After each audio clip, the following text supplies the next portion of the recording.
Gloria a Dios. Dios los bendiga, amados hermanos. Qué bendición poder volverlos a ver esta semana, aunque ya estamos arrancando semana, ¿verdad? Qué bendición poder estar aquí, primeramente delante de la presencia de Dios y segundo, delante del pueblo de Dios. Amén. Antes que todo, les envían saludos nuestras autoridades, nuestros pastores no se encuentran presentes. Esta semana tuvieron que realizar algunas diligencias y no pudieron estar, pero igual ellos les envían saludos. Amén. Asimismo también doy saludos a cada una de mis autoridades, cada hermano que también nos puede ver a través de los medios de comunicación y a cada uno de ustedes. Amén. Qué bendición que ustedes hayan podido venir a la casa a adorar a Dios y a escuchar la palabra de Dios, que también es parte importante de este culto. Así que sin más preámbulos vamos a estar puestos sobre nuestros pies, abriendo la palabra de Dios en el libro o carta a los Romanos. Amén. Carta a los Romanos, capítulo 10. Carta a los Romanos, capítulo 10.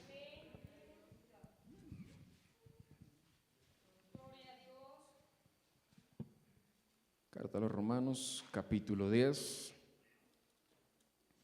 Vamos a esperar a que todos los hermanos lo tengan.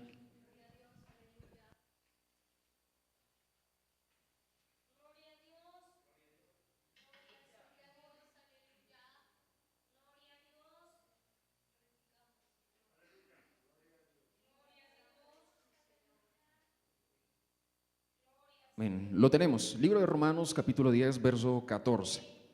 Lo tenemos todos. Amén. Donde dice la palabra del Señor: ¿cómo pues invocarán a aquel en el cual no han creído?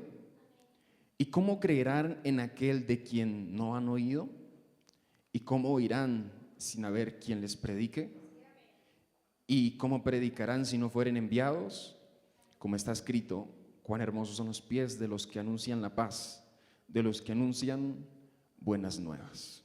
Vamos a estar orando para que Dios nos bendiga a través de esta palabra. Soberano Dios, Dios y Padre eterno, te damos gracias porque tú has sido fiel, has sido misericordioso con cada uno de nosotros, porque sigue siendo un Dios presente, sigue siendo un Dios omnipresente, omnipotente, omnisciente, todopoderoso. Gracias porque tu presencia también ha estado en medio de este culto. Tu presencia se ha podido mover en medio de la adoración, confirmando de que tú has estado con nosotros, sigues estando y seguirás estando con nosotros. Te damos gracias, Señor, por este tiempo que podemos dedicar a adorarte, a oír tu palabra en este culto, Señor. Pedimos que nuestro corazón esté dispuesto, nuestra mente, nuestro entendimiento sea abierto para poder entender tu palabra. Señor, te pedimos que nuestra mente, nuestro corazón, nuestros pensamientos estén dispuestos a oír tu palabra. Asimismo, toda distracción, Señor, la queremos dejar a un lado. Cualquier obra del enemigo, cualquier obra de Satanás, de los brujos, hechiceros, que quiera levantarse, Señor, en contra de tu palabra y de tu iglesia. Señor, que haya confusión en las tinieblas, que haya un aire libre, que haya un ambiente libre para oír tu palabra. Te lo pedimos y pedimos que tu palabra sea de edificación para nuestras vidas. Amén y amén. Pueden tomar asiento sin dejar de bendecir el nombre del Señor. Amén. ¿Cuántos estamos dispuestos a oír la palabra de Dios? Amén. Creo que ya muchos descansamos bien anoche, así que tenemos la mente fresca para oír la palabra de Dios. Amén. Y más después de un tiempo de haber adorado la presencia de Dios. Amén. De manera de introducción, quise investigar un poco una estadística. Y investigando, según la Organización Panamericana de la Salud, que algunos de pronto lo conocen como la OPS, alrededor de 97.340 personas murieron por suicidio en América en el año 2019. Y también se estima que si esa cantidad de personas llegó a morir en un suicidio, dice que 1 de cada 20 personas que planea un suicidio lo logra. O sea, quiere decir que 20 veces es la cifra de las personas en América que quiere suicidarse. Estamos hablando de alrededor de 1.500.000 personas que en el año 2019 intentaron suicidarse. ¿Y cuántas lo lograron? Alrededor de 97.340. Entre esas personas hay jóvenes entre 15 y 29 años, y esta muerte por suicidio en los jóvenes de 15 a 29 años es la cuarta causa de muerte en el mundo, después de los accidentes, después de otras enfermedades, pero es la cuarta causa de muerte. Y una de las razones más comunes por la que hoy en día existe el suicidio es, según también la OPS, es porque las personas sienten un vacío. Una persona pierde la esperanza, se siente atrapado o sin una razón para vivir, donde se puede sentir uno extremadamente triste, con ansiedad, un dolor insoportable, bien sea emocional o físico. Y mientras miraba esas estadísticas, yo me preguntaba, ¿y dónde estamos nosotros como iglesia? Donde estas personas día a día buscan la muerte, lo logran, y nosotros que tenemos la solución, nosotros que tenemos la medicina, ¿en dónde estamos como iglesia? Muchas personas mueren, muchas personas se sienten sin una esperanza, muchas personas sienten que hay un vacío y que ya la vida no tiene un propósito, y Dios coloca a la iglesia en medio del mundo para ser una luz, para poder ser un ejemplo para los no creyentes. Pero ¿en dónde hemos estado nosotros como iglesia? Dios nos ha salvado y estamos aquí en el templo, pero si solamente la vida se basara en ser salvos, pues Cristo solamente lo que haría es esperar que alguien se arrepienta de corazón y esa persona muere, ¿verdad? ¿Para qué luchar? ¿Para qué luchar por una salvación? ¿Para qué estar en la tierra si solamente es la necesidad de ser salvos? Y esa no es la misión de nosotros como iglesia, sino que la misión y la visión de la iglesia es rescatar las almas que están perdidas. Cuando nosotros como iglesia llegamos a perder la visión, es cuando nos empezamos a encontrar una vida sin propósito. Cuando empezamos a decir como creyentes, yo voy a una iglesia pero no le encuentro sentido del por qué yo voy. Voy, muy bonito los cánticos, escucho la palabra, pero siento que estoy viviendo una vida sin propósito, una vida sin sentido. Y muchas veces ese sentido se pierde es porque nos hemos olvidado de las almas perdidas. Así que los que están apuntando y los que se quieran acordar, el tema de esta mañana es disponibilidad en medio de la necesidad. Dios nos está hablando este año de la disponibilidad. Pero hay una necesidad más grande de ser disponibles en algo, y es donde hay una necesidad. Porque cuando no hay una necesidad, pues cualquier persona puede hacer lo que nosotros quisiéramos hacer. Si hay un grupo de alabanza y ya hay 20 personas, puede que haya 1 o 2 personas más y pues no se nota mucho el cambio. Pero cuando hay una necesidad en un grupo de alabanza, digamos, hay 3 personas y decimos necesitamos más. Hay una necesidad que necesita ser suplida y se necesitan de personas con disponibilidad. Pero en este caso, la iglesia de Jesucristo necesita tener disponibilidad en la necesidad de evangelizar, porque es algo que se ha perdido. Y yo quiero preguntar en esta mañana, ¿cuántas personas vienen aquí por primera o segunda vez a este lugar? 1 persona. ¿Alguien más viene por primera? 2 personas. 3, 4 personas. ¿Alguien más viene por primera o segunda vez a este lugar, a la casa de Dios? 3 personas. Bien. Entonces nos preguntamos, ¿en dónde ha quedado la misión de la iglesia? La misión de evangelizar. No solamente se basa en que nosotros tengamos talentos, dones, sepamos dirigir, predicar, cantar, hacer aseo. Para el enemigo eso ni siquiera es algo como muy peligroso ver a un creyente así. Para él no es muy peligroso. Sí le incomoda verlo usted servirle a Dios, pero lo que más le incomoda es ver a una persona con un corazón dispuesto a evangelizar. Porque mientras usted le sirva a Dios, bien, usted está del lado de Dios. Pero cuando usted evangeliza, usted está sacando personas del reino de las tinieblas para el reino de Dios, y ahí es donde el enemigo entra en problemas con personas. Amén. Así que ¿cuál es la visión y cuál es la misión de nosotros como creyentes? La evangelización. Amén. Y quiero que me acompañen en el libro de Isaías, capítulo 5, verso 6. Aquellos hermanos que no trajeron Biblia o los amigos que vienen por primera vez, en las pantallas también se va a estar transmitiendo cada verso. Libro de Isaías, capítulo 1, verso 5 al 6, donde dice: ¿por qué querréis ser castigados aún? ¿Todavía os rebelaréis? Toda cabeza está enferma y todo corazón doliente. Desde la planta del pie hasta la cabeza no hay en él cosa sana, sino herida, hinchazón y podrida llaga. No están curadas, ni vendadas, ni suavizadas con aceite. ¿Y qué representa el aceite? El Espíritu de Dios. Cuando nos está hablando aquí dice que no hay, dice toda cabeza, y toda cabeza es algo general, algo global. Y no nos damos cuenta que estamos en medio de personas necesitadas. Cuando alguien sabe de la salud y ve una necesidad, un accidente, ¿qué hace esa persona? Ayudar. Si hay un accidente, lo primero que preguntan es: ¿hay alguien que sepa de primeros auxilios? ¿Hay alguien que sepa algo de medicina? ¿Hay algún doctor aquí? Y esa persona lo que ayuda es en medio de esa necesidad. Pero nosotros somos llamados a suplir una necesidad. Y no podemos decir que no hay necesidad, porque si usted va por su barrio, hay mucha necesidad. Si usted mira los barrios por aquí donde muchos tienen miedo de subir, hay mucha necesidad.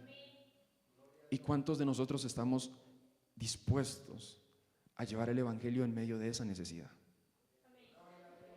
Pocos. Muchas veces queremos de Dios, queremos de la presencia de Dios, queremos que Dios nos dé más de Él, pero ¿para qué? ¿Por qué queremos más de Dios? ¿Por qué queremos más de la presencia de Dios? ¿Por qué queremos los dones de Dios? ¿Por qué queremos la presencia de Dios si no es para un propósito? Si no hay un propósito, ¿para qué la presencia de Dios? Necesitamos la presencia de Dios porque la necesitamos nosotros. Pero si queremos más de la presencia de Dios, es porque hay un corazón disponible a cumplir una misión. Y eso es lo que Dios quiere de nosotros. Y muchas veces decimos, bueno, algunas doctrinas, como una doctrina calvinista, no sé si ustedes algún día han escuchado a las iglesias bautistas. ¿Sí? Bueno, ellos, el evangelismo quedó a un lado, porque la idea de ellos es: Dios escogió a las personas en su predestinación, o sea, Dios sabe quiénes van a ser salvos y quién no. Usted puede perseverar en Dios, pero si a Dios no le place salvarlo, no se salva. Y si el hermano de al lado no buscaba a Dios y no procuró su salvación, pero Dios quiso salvarlo, él va a ser salvo. Si una persona allá afuera que no vivió para Dios, Dios le place salvarlo, lo salva. Y no es una doctrina bíblica.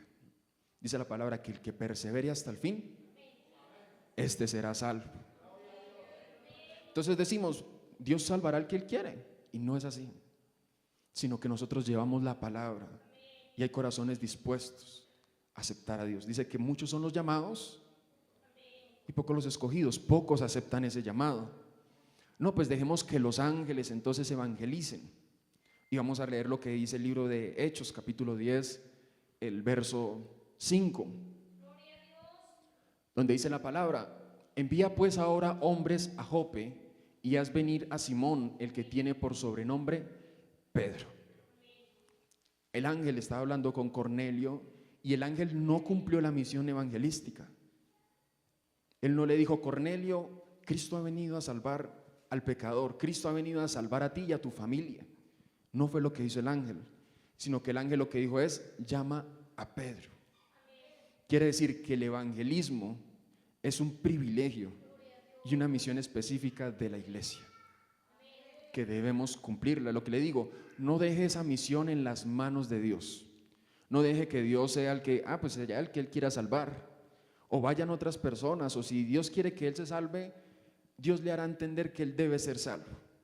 No, porque para eso está usted y para eso estoy yo. Amén. Vamos a leer también el libro de San Marcos, capítulo 16, verso 19 al verso 20, donde dice la palabra de Dios Y el Señor, después de que les habló, fue recibido arriba en el cielo y se sentó a la diestra de Dios. Y ellos, saliendo a predicar en todas partes, ayudándoles el Señor y confirmando la palabra con las señales que la seguían. Amén. Dios prometió en el libro de Mateo capítulo 28 que estaría con nosotros hasta el fin del mundo. Y queremos la presencia de Dios. Amén. Bueno, algunos dijeron como que no, eso cuesta, ¿cierto? Queremos la presencia de Dios. ¿Usted quiere que la presencia de Dios esté con usted? ¿Usted quiere que Dios esté con usted, cerca también a usted? Aquí hay una razón para que Dios esté con nosotros. Y lo dice ahí en el verso. Y el Señor, ayudándoles el Señor y confirmando las palabras.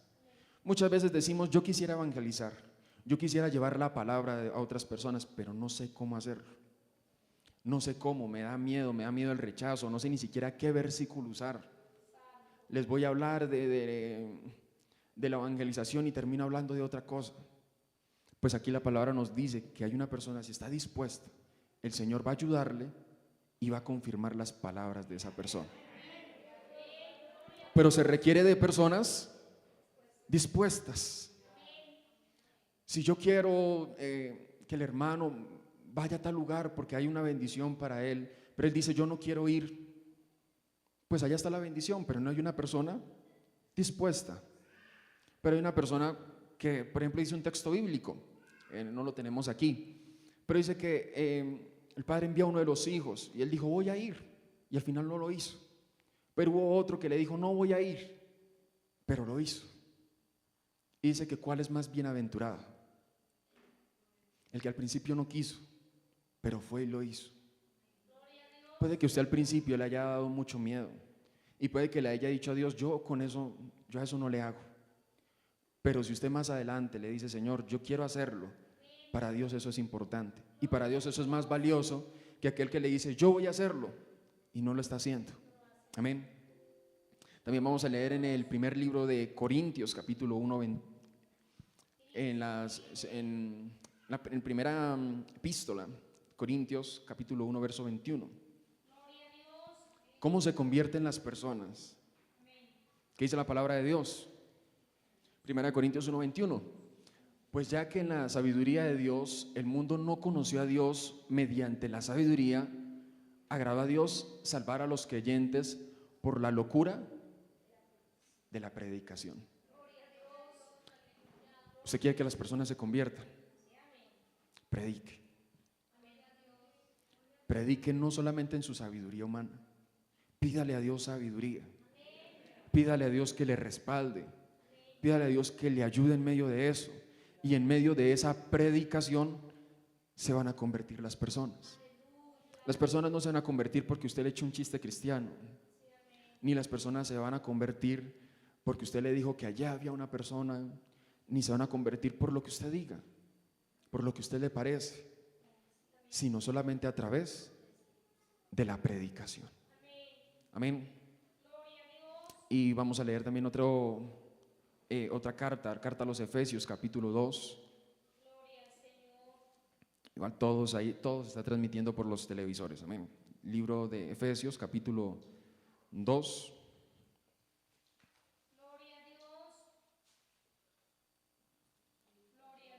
Amén. Libro de los Efesios, carta a los Efesios, capítulo 2, verso 10, donde dice la palabra, porque somos hechura suya, creados en Cristo Jesús para buenas obras, las cuales Dios preparó de antemano para que anduviésemos en ellas. Verso 7, para mostrar en los siglos venideros las abundantes riquezas de su gracia, en su bondad para con nosotros en Cristo Jesús. Hoy en día muchas veces se pregunta cuál es el propósito, cuál es el sentido de vivir. Pero aquí nos dice la palabra cuál es el propósito del creyente. Lo primero que nos dice en el verso 10 es que somos hechura suya, creados en Cristo Jesús, o sea, aquellos que nacieron de nuevo. Pero nos dice para qué somos hechura suya en el verso 7, para mostrar en los siglos venideros las abundantes riquezas de su gracia. en su bondad para con nosotros en Cristo Jesús. ¿Qué es la gracia? ¿Algún hermano que opine? ¿Qué es la gracia? El favor de Dios, un regalo. ¿Qué más es la gracia? Algo innecesario, digo, algo muy necesario y merecido, la salvación. ¿Qué más es la gracia? Un amor inmerecido. ¿Qué más es la gracia? Porque muchas veces no podemos hablar de algo si no tenemos un concepto claro. ¿Qué es la gracia? Cuando nosotros predicamos de que Dios mostró su gracia, ¿qué es la gracia? La salvación.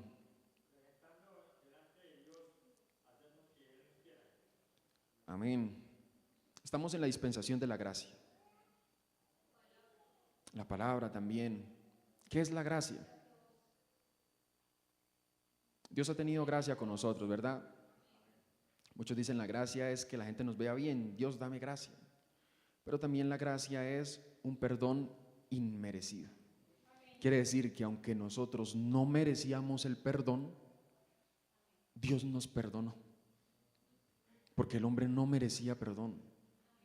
Desde el momento en que cae Adán y Eva, desde ese momento el hombre no merecía el perdón. Pero la gracia de Dios, que es un perdón que se entrega sin ser merecido, es el que nos tiene hoy en día aquí. Haga de cuenta, es como si alguien le hubiera hecho a usted lo que usted no se imagina, de lo peor. No se merece ese perdón, pero usted le dice, a pesar de todo lo que usted hizo, lo perdono. No se merece el perdón mío, pero lo voy a perdonar. Eso es lo que Dios nos hizo con nosotros, perdonarnos aunque no lo merecíamos. Así que somos hechura suya para mostrar un perdón que no se merecía. ¿Y cuántos estamos compartiendo con otras personas un perdón que no se merece? Hoy en día en muchas iglesias se intenta hacer sentir muy bien a la gente. Tranquilo, usted es una buena persona. Usted no está haciendo las cosas mal, pero pues usted necesita a Dios. Chévere que usted tenga a Dios y ya. Pero muchas veces no se nos dice que nosotros necesitamos a Cristo es porque tenemos tanto pecado dentro de nosotros que no hay nadie que nos pueda perdonar. Y necesitamos a Cristo para recibir un perdón que no merecemos. Amén. Vamos a volver al primer texto que estábamos leyendo en el libro de Romanos, capítulo 10. ¿Estamos entendiendo?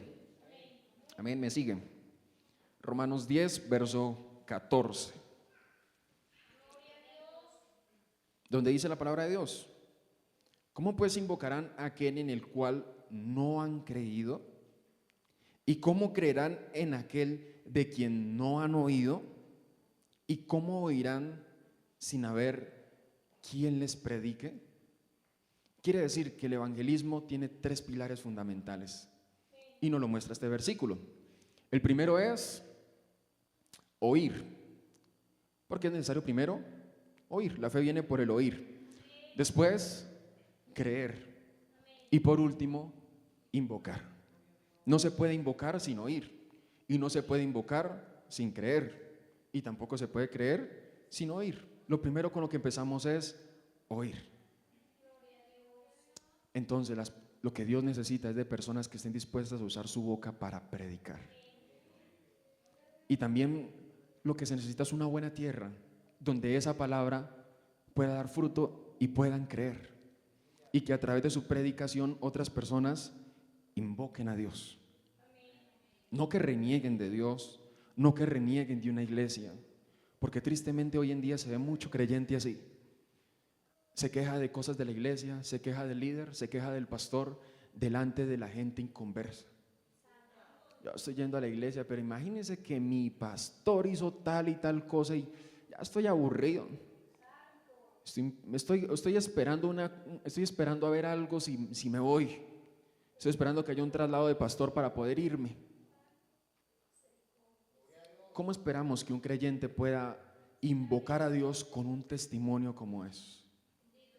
Y cuando hablamos de predicar, en cierto momento Charles Spurgeon dijo, predícales, y si es necesario, háblales. Quiere decir que nuestro testimonio es la predicación más fuerte que hay.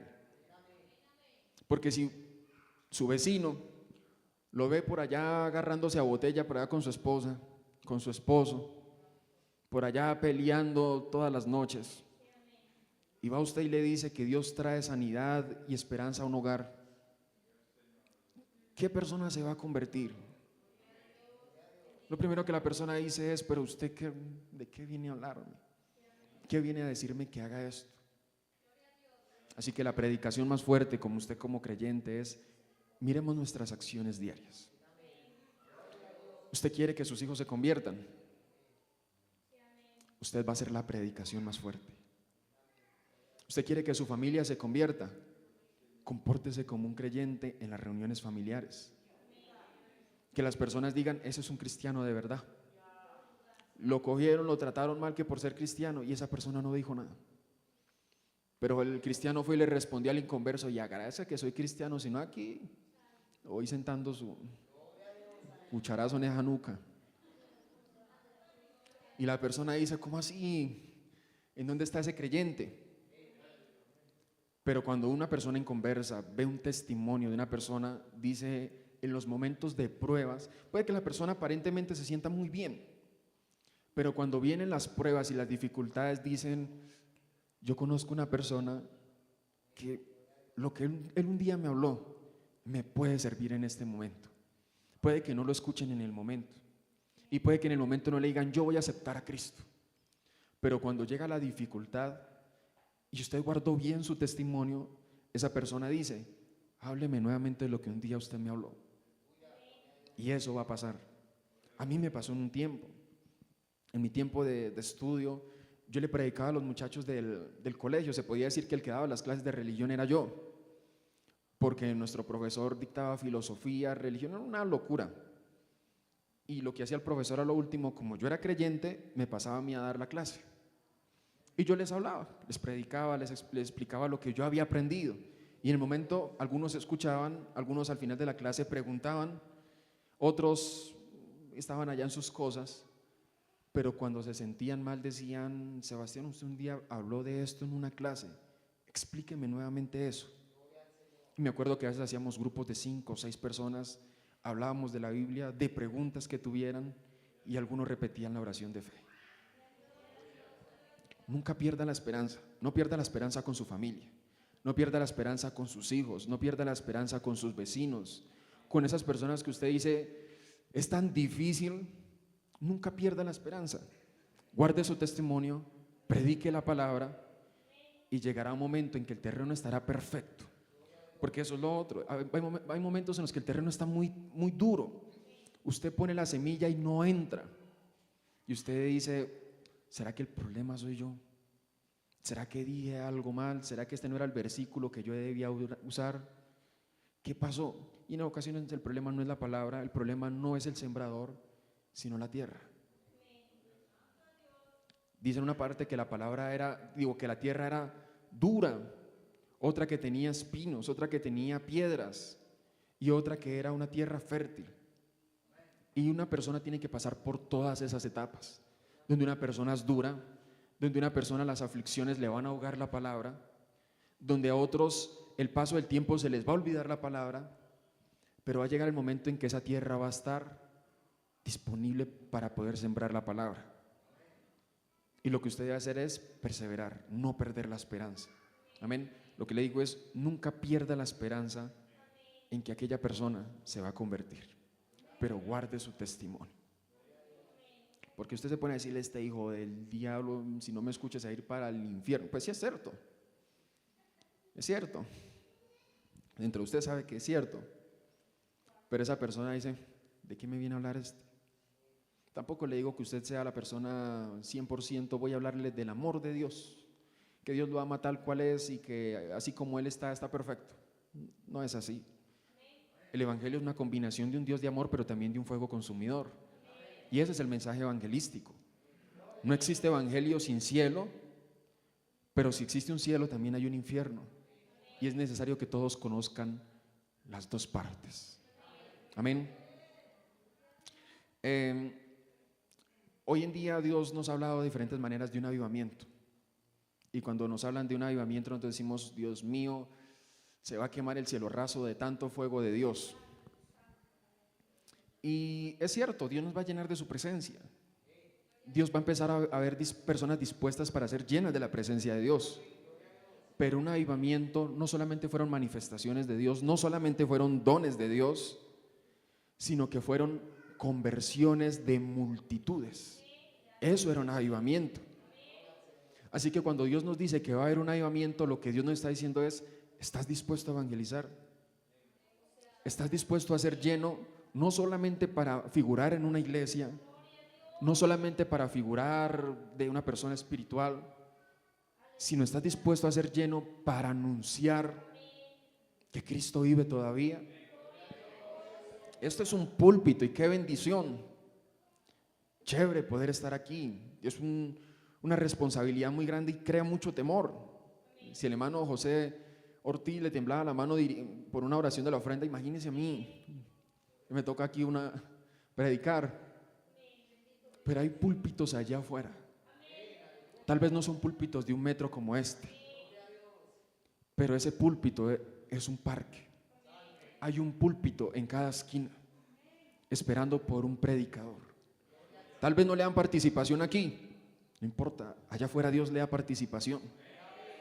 Tal vez aquí a usted le dicen: es que usted no sabe de hermenéutica, usted no sabe de homilética, usted no sabe expresarse. No importa, pero allá afuera hay un púlpito que está esperando de personas dispuestas.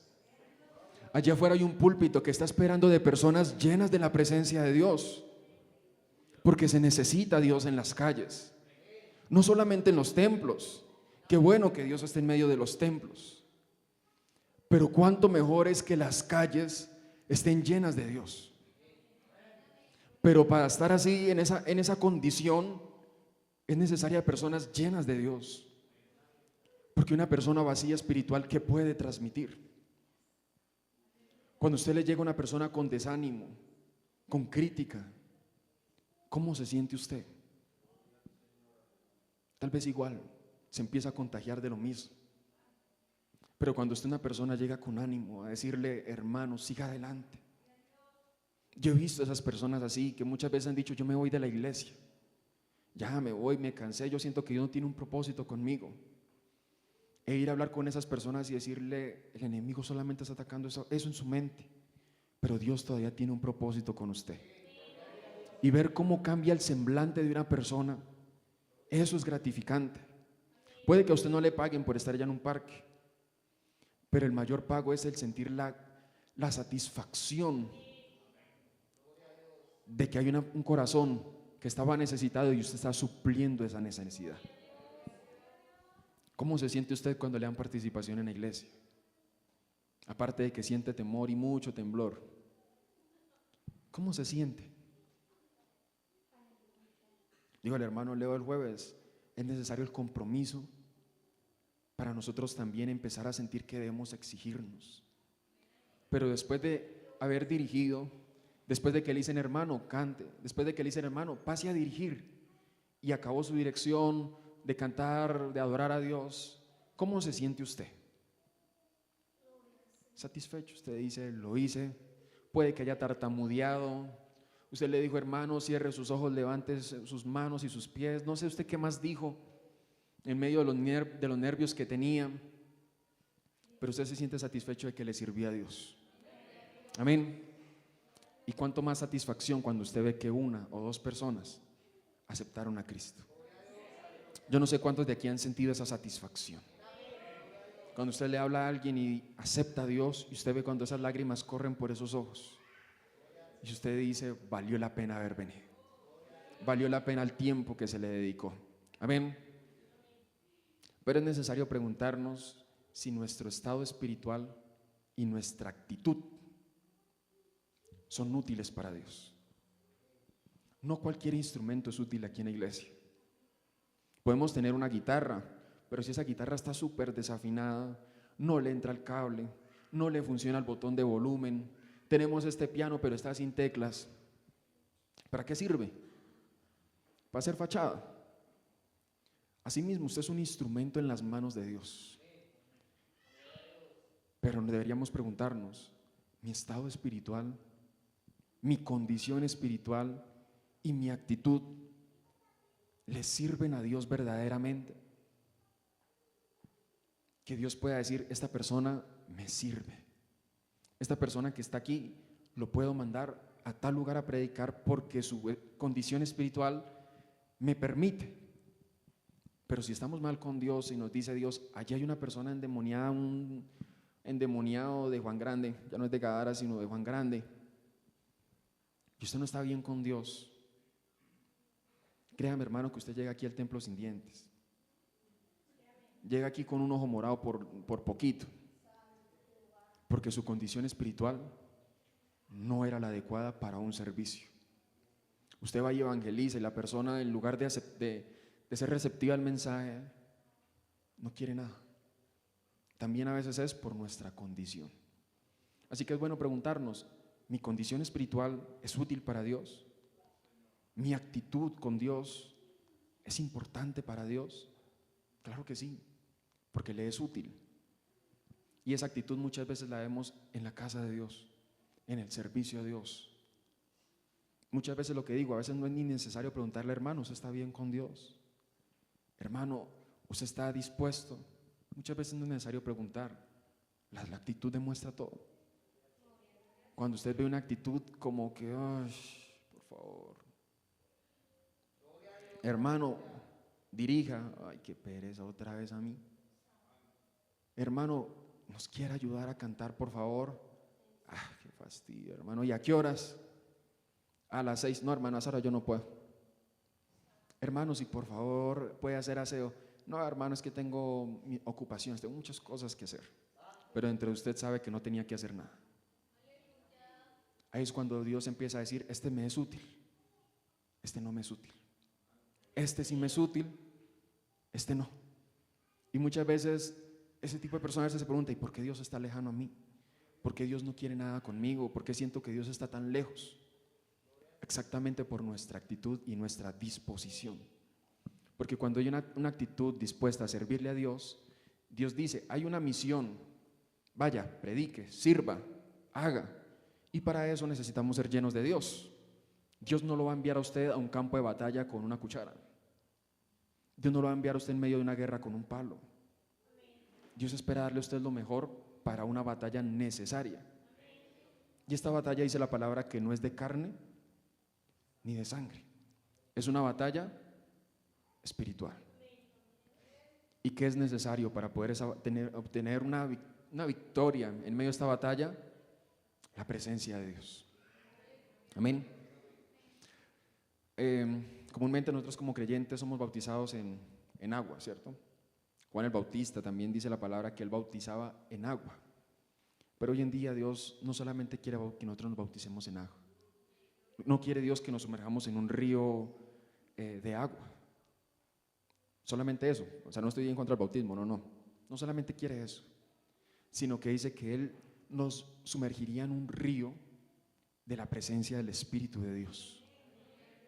Y hay un pasaje bíblico, no, tampoco lo tenemos aquí, donde no solamente Dios quiere que nos metamos los tobillos, la cadera, sino que nos sumerjamos en la presencia de Dios.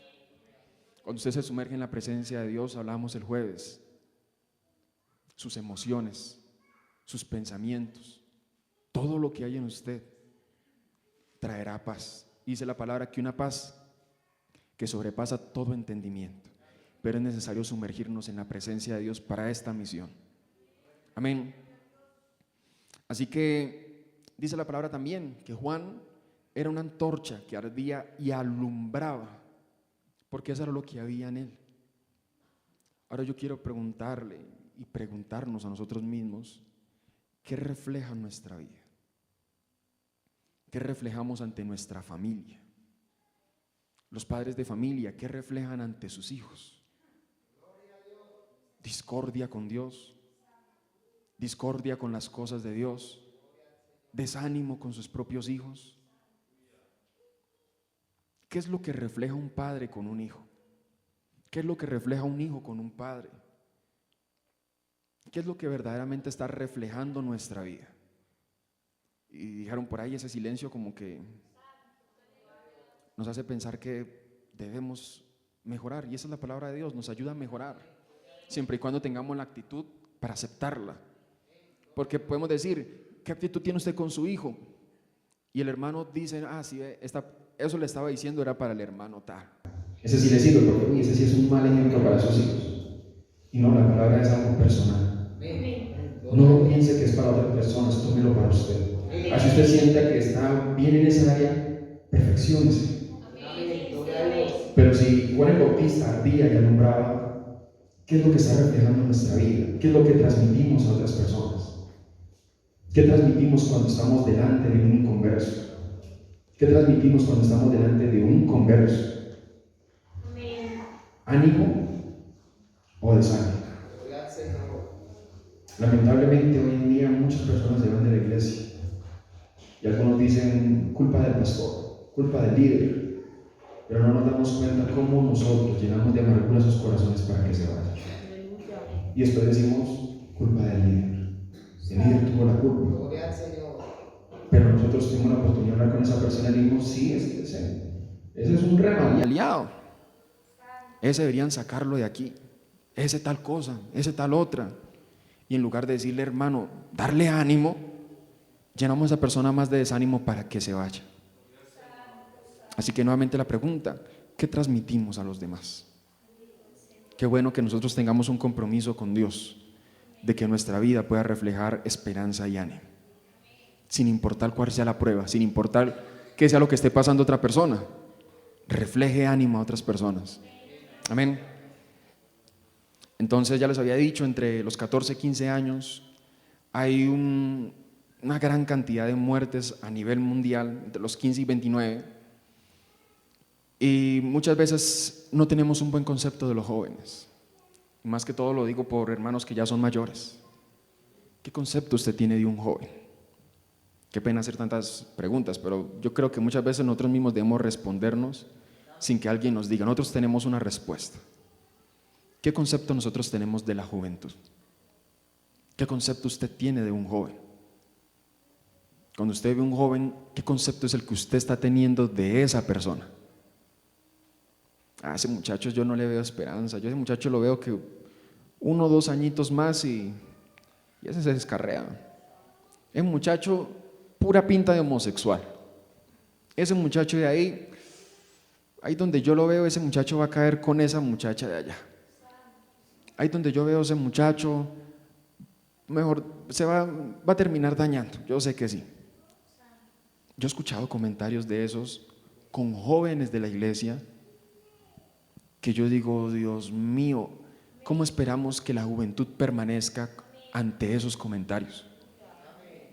Cuando se escucha un comentario, llega a nuestros oídos, es que ese de allá, ese es un orgulloso. La demora fue que pasara tal cosa y se volvió un orgulloso. Ese no demora en menos de nada dañarse. Ese muchacho de ahí tiene una pinta de que va a salir homosexual. Y fuera que ese comentario llegara a gente inconversa, uno dice, pues bueno, bien ignorantes que son, pero qué lástima que haya ignorancia dentro de la iglesia. Qué lástima que la visión de Dios se pierda en la iglesia. Ver a creyentes que deberían tener el amor de Dios, la visión de Dios, y son creyentes en la iglesia con la visión del diablo. Porque el diablo sí ve a un joven descarriado. Satanás sí ve a un joven fuera de la iglesia. Eso sí lo ve Satanás. Dios lo que ve a ese joven es estando en el reino de los cielos. Pero ¿cómo es posible que dentro de creyentes haya una visión tan diabólica a veces?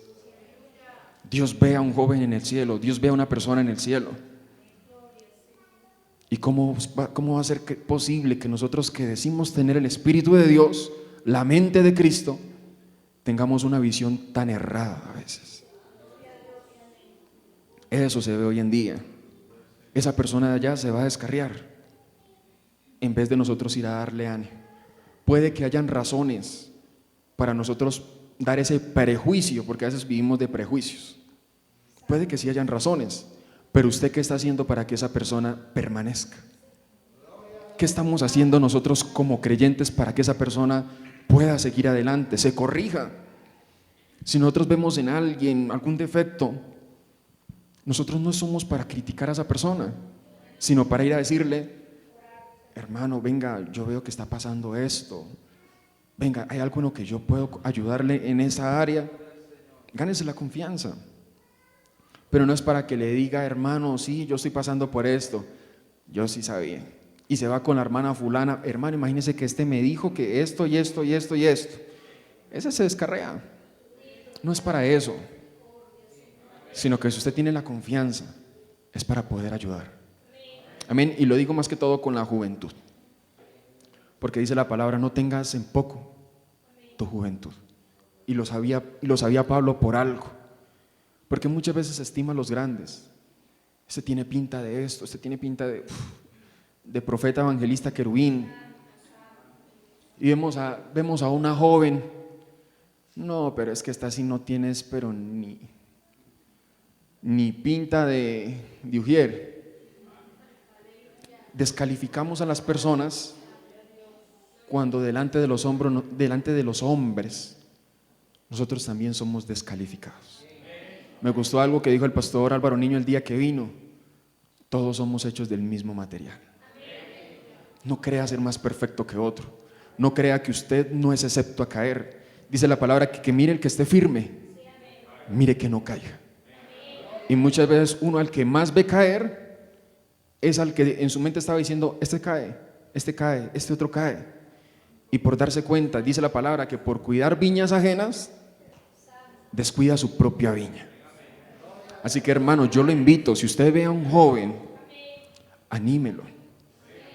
Si usted Dios le pone en su corazón orar por un joven, ore por ese joven.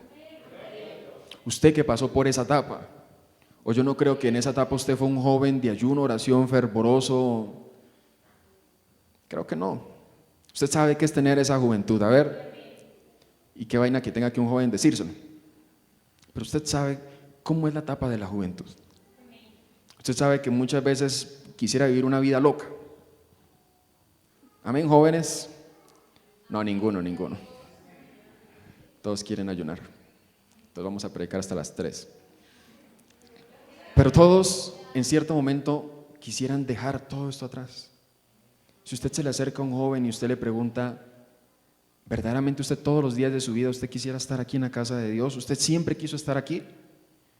Usted se da cuenta que le va a decir, yo en cierto momento quise ir.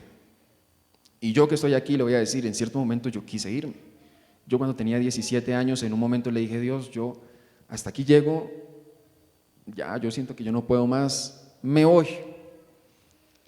Y me acuerdo que me puse a hacer algunas cosas en mi cuarto, le echaba cabeza, yo decía, Dios mío, ¿y ahora cómo le digo al pastor que yo no vuelvo? Yo dije, no importa, porque yo que voy a ir allá a sentarme y agradar al hombre cuando yo no quiero. Todos pasamos por esa etapa. Y había algo que no me dejó irme. No fue ni mi mamá, no fue que tuviera una novia en la iglesia que no me dejaba irme, no fue que me gustara alguna de la iglesia para decir que me tenía que quedar por eso, no fue porque yo era algo del pastor, que aquí el copastor, nada, yo no estaba sirviendo. Pero cuando yo le dije, Dios, yo me voy, empecé a hacer mis cosas y por mi mente empezaron a pasar muchas cosas que habían pasado con Dios, muchas. Entre una de ellas, me acuerdo mi edad de 15 años, me acuerdo mucho esa experiencia. Mis papás se fueron de la casa, quedé yo solo y yo dije, voy a orar un rato, así como cuando a veces uno dice voy a orar. Fui, entré a mi habitación, me arrodillé, no sé qué oré. Yo siempre que cuento eso yo digo, yo no sé qué oré, porque si supiera lo volvería a repetir. Pero yo oré y me acuerdo que yo empecé a sudar. Sentí que la temperatura de mi cuerpo se subió, yo no sé si estaba por allá en Armenia, yo no sé en dónde estaba, pero era una temperatura muy alta, orando, me acuerdo que lloraba, sentí que el cuerpo hervía y en medio de eso yo lloraba. Y en esa experiencia, no fue un sueño, no fueron unos frijoles trasnochados, no fue una gripa, me acuerdo que yo sentí una mano muy caliente en la cabeza, estando orando. Y el acordarme de eso en el momento en que le dije, Dios, yo no vuelvo más, fue lo que yo dije, pero yo, me acuerdo la expresión de Pedro, pero ¿a quién voy? ¿A quién iré en medio de tanta necesidad? Si me siento mal, ¿a quién puedo acudir? Y nuevamente yo dije, Dios, yo no puedo irme. Nuevamente me acordé de Jeremías, donde decía, yo intento como abstenerme de no hacerlo, pero hay algo dentro de mí que no me deja. Por eso, joven, si usted quiere perseverar en los caminos de Dios, no se conforme con venir a la iglesia. No se conforme con servirle solamente a Dios. Pídale a Dios experiencias. Pídale a Dios experiencias que marquen su vida. Esa no fue la única experiencia. Yo viví muchas cosas con Dios. Muchas cosas ante mis ojos que yo decía, Dios mío, tremendo. Yo les contaba a unos hermanos en una ocasión, estaba trabajando en una oficina. La oficina en la que yo trabajaba le echaron seguro, o sea, yo estaba dentro de la oficina, le echaron seguro a la puerta para poder salir y yo no tenía llaves de esa puerta. Eran como las 6 de la tarde, toda esa tarde yo se la dediqué a orar a Dios porque mientras trabajaba en la oficina me ponía a orar y cuando llegaba alguien pues tenía que hacer algunas cosas y ya. Yo dije, Señor, yo no me quiero quedar aquí encerrado en esta oficina, yo quiero ir a mi casa, mañana tengo que estudiar también. Y no me quiero quedar aquí, primero porque sufro de miedo de quedarme solo, a esa edad yo tenía 15 años. Bueno, a veces todavía, pero me voy a dormir con mi hermano. Pero en ese momento yo tenía mucho miedo de quedarme solo y yo dije, ¿y a dormir en una oficina solo? Y entonces yo dije, Señor, yo puse la mano en la chapa, yo dije, no sé qué va a pasar, yo dije, Señor, abre la puerta, yo quiero irme. Y sonó el seguro de la puerta y salí de la oficina. Y yo dije, Señor, pero yo no puedo dejar esta oficina así porque pueden entrar a robar. Y yo dije, si el Señor la abrió, la puede cerrar también. Puse la puerta, oré por la chapa, yo le dije, Señor, te pido que cierres la puerta porque yo no puedo dejar esto así. Sonó el seguro de la puerta, se cerró la puerta. Y yo apenas no lo creía porque al otro día me dijeron, si es que nosotros cambiamos las guardas en la mañana, pero se nos olvidó a usted entregarle las llaves. ¿Usted cómo hizo para salir? Yo le oré a Dios y Dios abrió la puerta. Son experiencias que marcan. Si usted quiere perseverar, joven, en las cosas de Dios, pídale a Dios que hayan cosas que marquen su vida. Que en los momentos de desánimo usted diga, pasó esto con Dios, yo no me puedo alejar de Dios. Que cuando vengan tantas invitaciones del enemigo, usted sepa que Dios lo invitó a una comunión con Él. Amén. Entonces, más que todo nosotros tengamos cuidado de nuestras palabras con la juventud, porque nuestras palabras pueden hacer que uno de ellos siga adelante, como otro pueda salirse de los caminos de Dios. Y podemos decir que Dios lo ayude, pero muchas veces nosotros también somos los instrumentos que ayudan a Dios para que un joven siga. Amén. Nuevamente le digo, cuando yo tenía 14 años, yo qué perfil de predicar ni qué nada, yo andaba con unos pantalones hasta rotos. Muy ñerito todo comelo, una vainita y toda rara. La verdad, quien me veía no daba perfil de nada de esto. Me acuerdo la primera vez que me dijeron, hermano, predique. Y yo, Jesús. Raro en mí, saqué como 20 versículos para una prédica.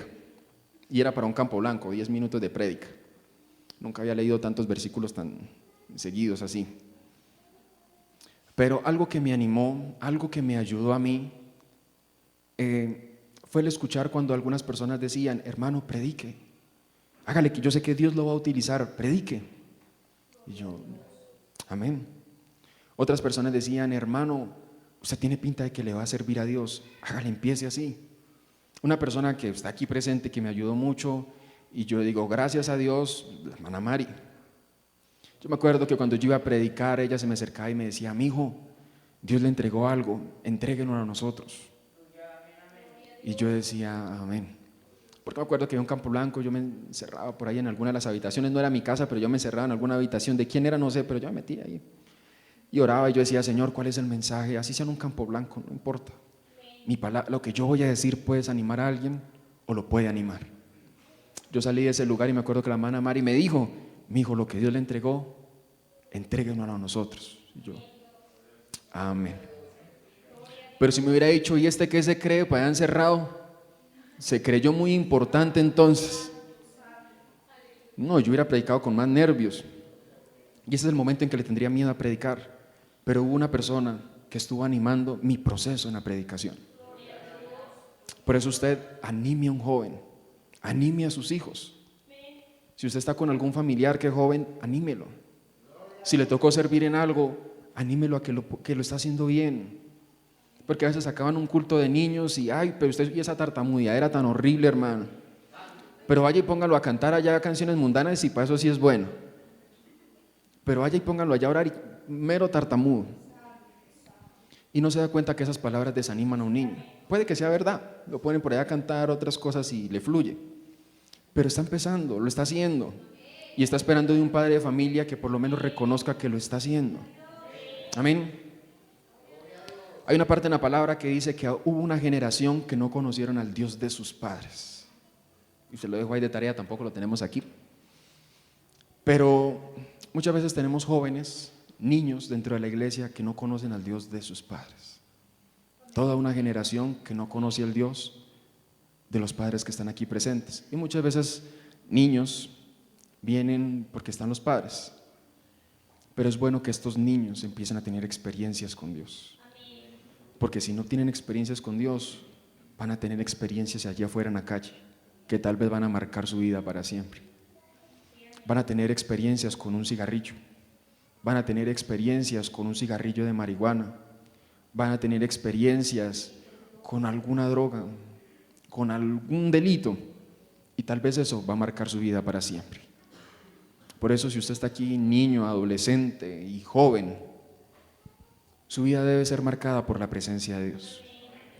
Yo le puedo decir que yo estoy aquí no porque me guste predicar, tampoco no que no me guste, pero si hoy en día estoy aquí es porque un día Dios marcó mi vida.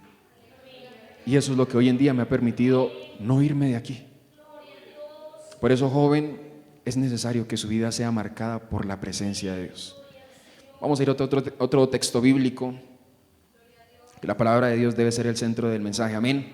Libro de Jeremías, capítulo 1, versos 7 al 9, donde dice la palabra de Dios: y me dijo Jehová, no digas soy un niño, porque a todo lo que te envíe irás tú, y dirás todo lo que te mande. No temas delante de ellos, porque contigo estoy para librarte, dice Jehová. Y extendió Jehová su mano y tocó mi boca, y me dijo Jehová, he aquí, he puesto mis palabras en tu boca. Joven, nuevamente adolescente, niño y adulto, nunca se sienta incapaz de poder servirle a Dios. Siéntase inmerecedor. Pero aquí hay un niño que le está diciendo a Dios, yo soy un niño y no lo puedo hacer. Pero hay una respuesta de Dios, y es: no digas que soy un niño, porque a todo lo que te envíe irás. Y por último dice que Dios puso la mano sobre su boca y puso las palabras de él en aquel Jeremías. Qué bueno que Dios ponga las palabras de él en su corazón y en su boca, joven, niño y adolescente. Más en este tiempo donde las redes sociales quieren acabar con la niñez. A través de tantas cosas, hoy en día quieren acabar a través de tantos retos que se ven en las redes sociales. Yo quiero invitarlo, niño, joven, adolescente, a que Dios pueda poner sus palabras en su boca. Tal vez usted se siente incapaz, tal vez usted siente que es muy niño, pero hay un Dios que dice: no digas que soy niño, porque a todo lo que te envíe irás tú. Amén. Dios también necesita de niños y jóvenes dispuestos. No solamente necesita de damas y caballeros, Dios necesita también a niños que también lo puedan hacer. Amén. Libro de San Lucas, capítulo 24, 32. Libro de San Lucas, capítulo 24, verso 32, un pasaje que hemos leído yo creo que muchas veces. Y este es el resultado de un corazón apasionado. Dice la palabra, libro de Lucas, capítulo 24, verso 32. Y se decía el uno al otro: ¿no ardía nuestro corazón en nosotros mientras nos hablaba en el camino y cuando nos abría las Escrituras? Este es el resultado de un corazón apasionado por el Evangelio. ¿Cuál es el resultado? Que la llama que hay dentro de ese corazón se transmite a otras personas. Pero es necesario de un corazón apasionado. Muchas veces nos apasionamos por tantas cosas. Algunos se apasionan por el fútbol, otros por los carros, otros por las motos, otros por la plata. Pero ¿cuántos están apasionados verdaderamente por Dios? El poder llegar a la pasión que tuvo Moisés de decir, si tu presencia no ha de ir conmigo, no me saques de aquí. Porque es una pasión por la presencia de Dios. Es algo que se busca, que se anhela, que no perdemos evento cristiano porque queremos saber más de eso. El que es apasionado por la selección Colombia, así le toque ir hasta España a ver el mundial, va, porque le apasiona. Y un creyente también debe apasionarse por las actividades de la iglesia, por una vigilia, por una confraternidad, por una convención, porque un corazón que está apasionado transmite pasión. ¿Usted se ha dado cuenta de eso? De que cuando a alguien le emociona algo, se siente lo que le emociona. Por eso, si usted quiere transmitir del evangelio con más eficacia, pídale a Dios que apasione su corazón. Pídale a Dios y mire en su corazón qué cosas le hacen falta para apasionarse verdaderamente por el evangelio. Amén. Así que Dios quiere colocar un fuego dentro de nosotros, pero ese fuego solamente necesita corazones dispuestos, pero también de un carácter.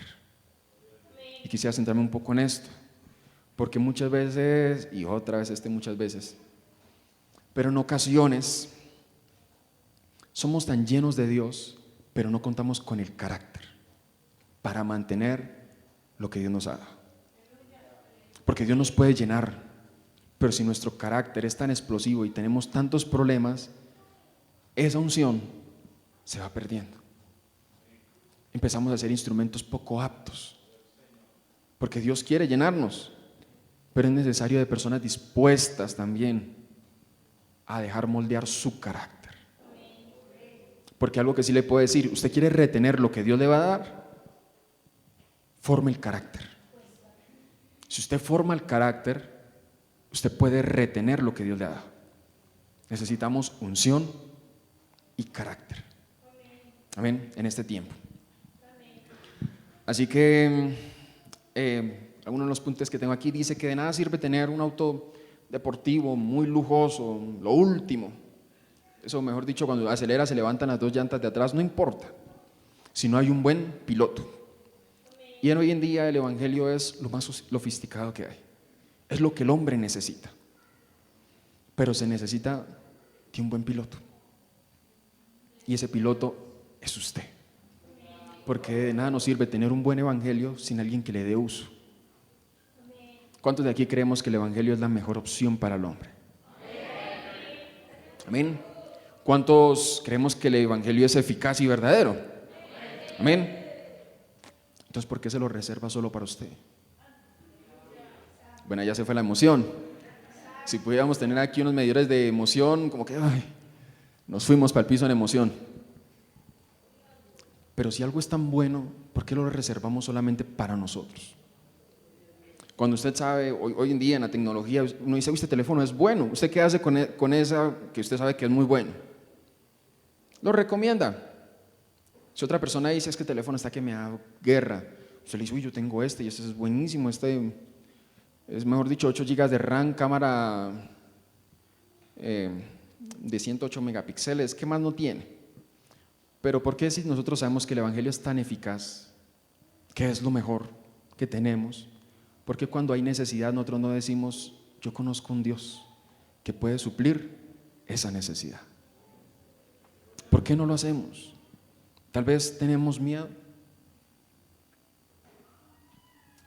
¿Por cuáles creemos que son las razones por las que muchas veces dejamos el evangelismo a un lado? ¿Sabemos cómo es el infierno? ¿Qué tiene el infierno? ¿Cuáles son las características del infierno? ¿Hay fuego? ¿Qué más hay en el infierno? Tormento, dolor, angustia. ¿Qué más hay en el infierno? Almas perdidas. ¿Qué más hay en el infierno? Una conciencia corrupta que nos va a estar, no nos va a estar acusando porque no vamos a estar allá. Va a estar acusando. ¿Qué más hay allá? Envidia. Amén. Tristeza que no se compara con la que hay aquí. Porque si alguien está en el infierno, quisiera por lo menos estar un segundo aquí en la tierra para descansar. Sabemos cómo es el infierno, amén. Pero nuestra predicación hace que otros escapen de aquel lugar. Ya los que llegaron al infierno ya no hay salvación. Pero todavía hay personas, todavía hay familiares, todavía hay vecinos que si nosotros no predicamos, llegarán a aquel lugar. Y a veces decimos, el infierno. Pero ¿quién quisiera estar en un lugar de tormento por 5,000 años? ¿Cuántos? Poquitos, nadie quiere estar allá. 5,000 años es solamente un segundo de lo que va a sufrir una persona en el infierno, porque dice que es la eternidad. ¿Usted qué prefiere, una eternidad con Dios o una eternidad en el infierno? La eternidad con Dios. Y a veces porque somos tan egoístas de solamente querer ir nosotros cuando hay una necesidad afuera. Amén. Se acaban siempre los amenes. Entonces, si sabemos que es tan terrible aquel lugar, ¿por qué no hacemos el deber de que otros vayan al reino de los cielos?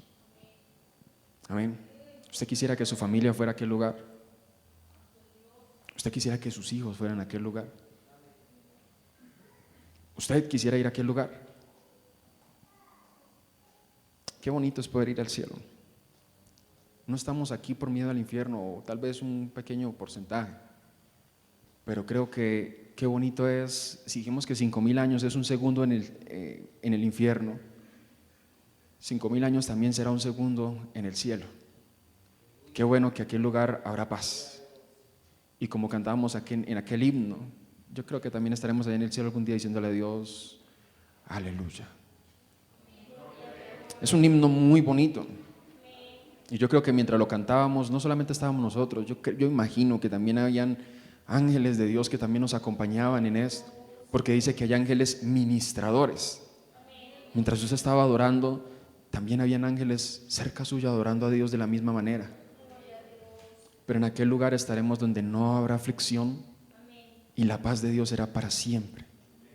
Así que, hermano, vendrán momentos difíciles, momentos de desánimo, momentos en los que usted no va a querer seguir, pero piense si aquellas aflicciones y eso que usted está sintiendo valen la pena cambiarla por una eternidad en el cielo.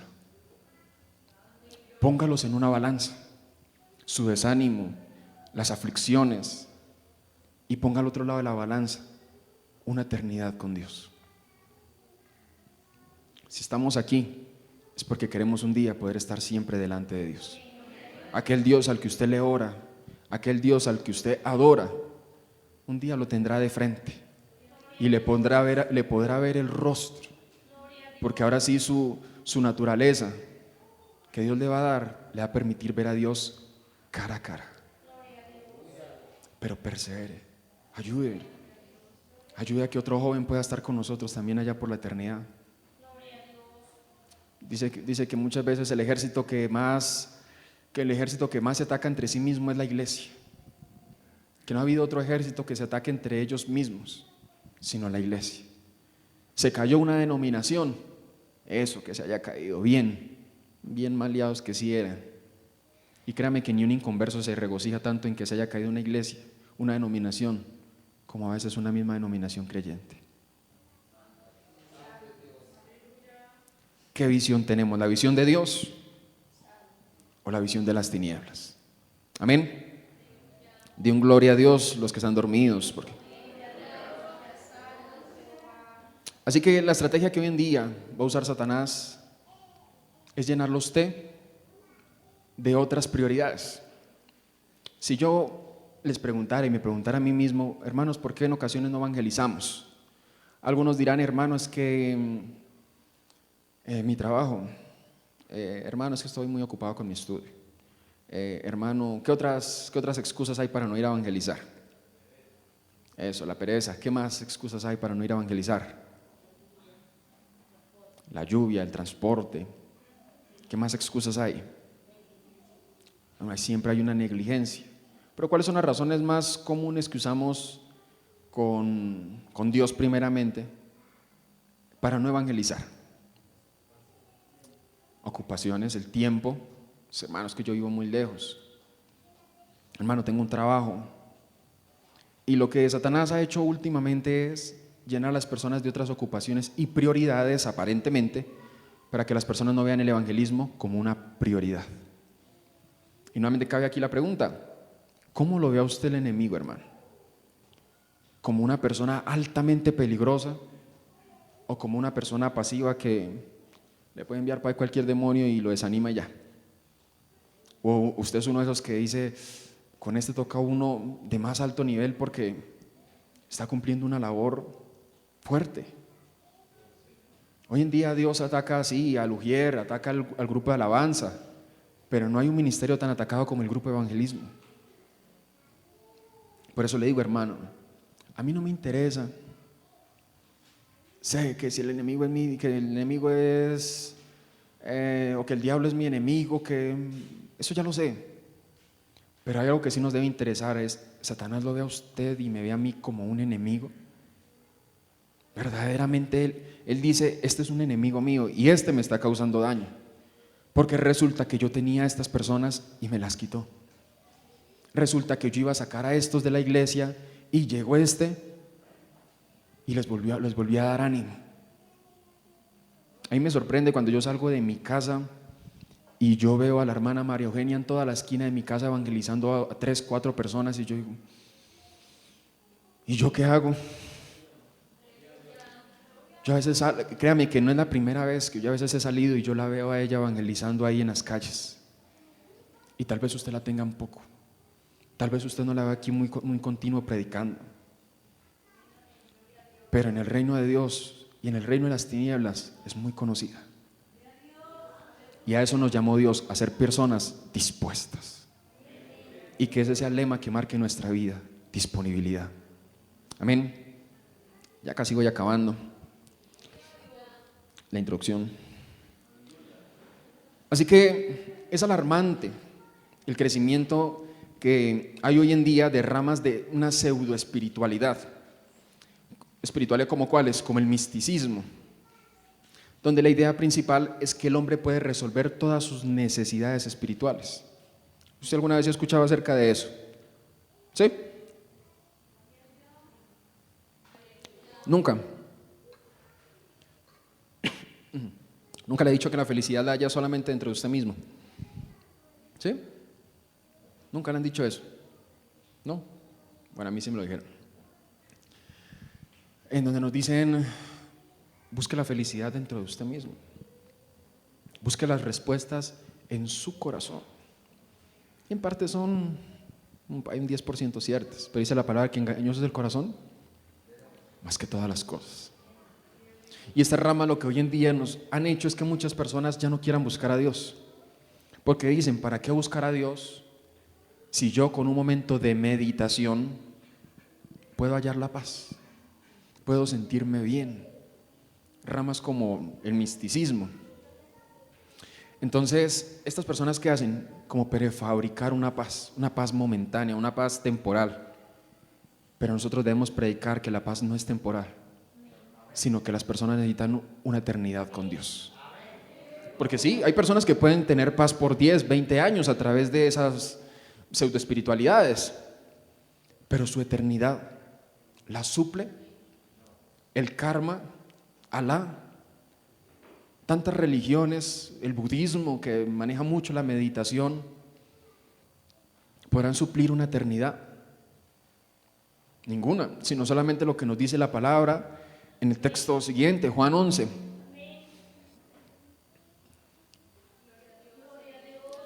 Libro de Juan, capítulo 11, 25-27. Esto es lo que debemos predicar nosotros. Donde dice la palabra, y le dijo Jesús, yo soy la resurrección y la vida. El que cree en mí, aunque esté muerto, vivirá. Y todo aquel que vive y cree en mí, no morirá eternamente. Esa es la pregunta para nosotros. ¿Crees esto?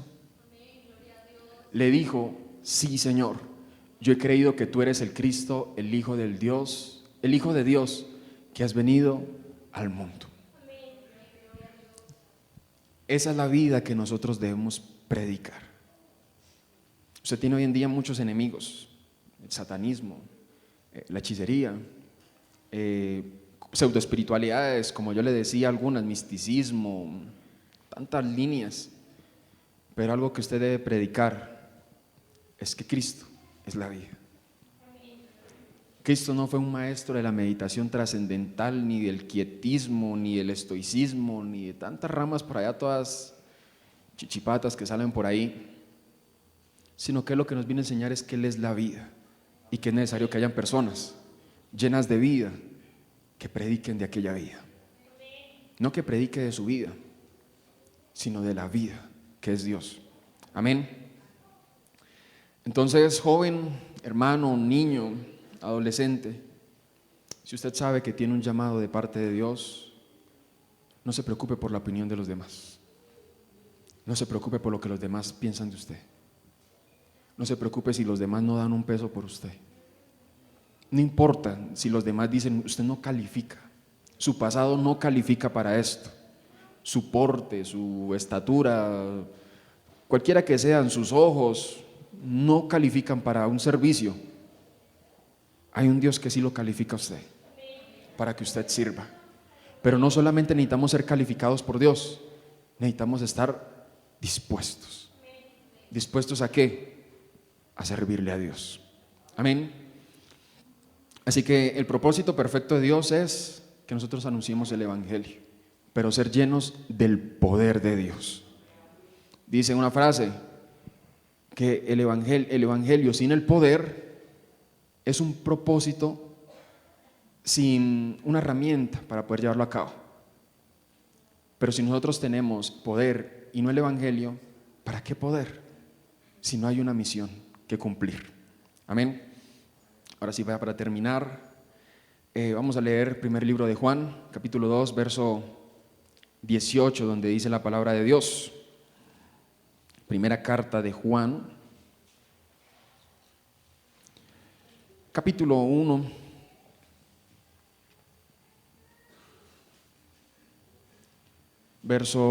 capítulo 2, verso 18. Primera carta de Juan, capítulo 2, verso 18. Y quisiera leerlo en la nueva versión internacional. Tiene una traducción bastante interesante, donde dice: queridos hijos, esta es la hora final. Y así como ustedes oyeron que el anticristo vendrá, muchos son los anticristos que han surgido ya. Por eso nos damos cuenta de que esta es la hora final. En nuestra escritura, en Reina Valera, dice últimos tiempos. Pero si estamos en la hora final, hace 2000 años, en el reloj de Dios, ¿cómo nos encontramos actualmente? Si hace 2000 años estamos en la hora final, ya acabando, tal vez nos encontramos en los segundos finales, en el momento más decisivo de la tierra y de la iglesia. Se ha dejado a un lado la escatología, a veces se deja un poco al lado de eso, y nos olvidamos de que hay tantas señales, tantas cosas que nos muestran que nuestro tiempo aquí ya es muy corto. Estamos dispuestos a predicarle a la última generación que queda. Ya no habrán más generaciones. Estamos en el último de los tiempos, donde se han levantado muchos anticristos, y no es raro que el anticristo ya esté en medio de nosotros. Pero usted va a ser esa persona que pueda arrebatar o sacar almas del reino del enemigo y traerlas al reino de Dios. Usted es esa persona. Dice una parte en Mateo, lo tenemos también ahí, donde dice que algunos hombres trabajaron desde la primera hora, otros trabajaron a otra hora y unos llegaron a la última hora allá a trabajar, y al momento de pagarles les dieron a cada uno su denario de su día de trabajo. Eso está en Mateo capítulo 20, 1:16, pero lo más especial es, o lo que nos vamos a especificar, es en el 12:14, donde, hermanos, nosotros somos las personas que nos encontramos en la última hora del servicio a Dios. ¿Y sabe qué es lo interesante? Que Dios le va a recompensar a usted y me va a recompensar a mí igual que los que trabajaron hace muchos años. Y ellos van a decir, pero ¿cómo así? Si nosotros estuvimos antes, nosotros trabajamos más. Y lo que dice es Dios, yo le voy a pagar a cada uno conforme quise. Eso es lo que nos dice este pasaje. Así que hermanos, si usted dice, pero hubo una labor muy bonita de los apóstoles, de la iglesia primitiva, de Jonathan Edwards, de tantas personas que predicaron el evangelio, Dios también le va a recompensar a usted por su labor que usted va a hacer en el servicio y en la obra de Dios. Así que, hermano, el mismo espíritu que estaba dentro de los profetas, dentro de Eliseo, dentro de Elías, dentro de los apóstoles, también está dentro de usted. Pero Dios está esperando de una persona dispuesta.